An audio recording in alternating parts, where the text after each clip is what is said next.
Kids are under pressure from all angles. Over 18% of children are obese, and 20% suffer from mental illness. They face increasing inequities as a result of the growing socioeconomic divide. And for generations, education policy has placed a premium on test scores and accountability to the detriment of individual students' unique abilities. Cue the concept of whole child education.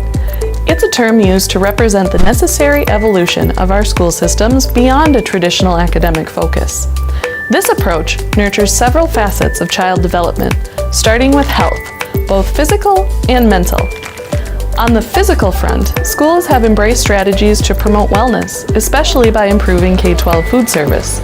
What was once an assembly line of low-cost mystery meals is now a central part of district operations.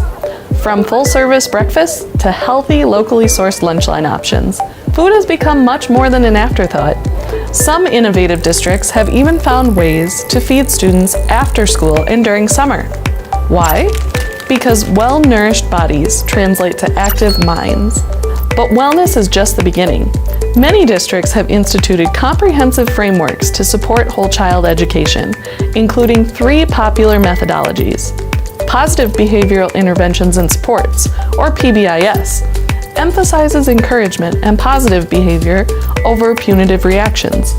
Response to Intervention, more commonly known as RTI, helps students get and stay on track through personalized and data-driven instructional methods.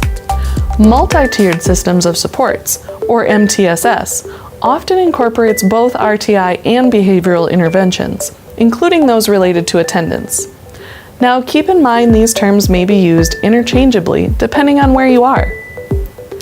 As for curriculum and instruction, personalized, customized, and project-based learning are all neatly aligned with whole child initiatives. So it's no surprise to see the explosion of interest in these types of approaches. When speaking to curriculum and instruction leaders, the common refrain we hear is a commitment to identifying and providing the best options for every student. Whether that means mastery-based programs for kids who would otherwise feel stunted, blended learning opportunities for those who don't thrive in a traditional environment, or projects requiring practical application of skills, the end result is the same. Students are more likely to feel supported on the most fundamental of levels.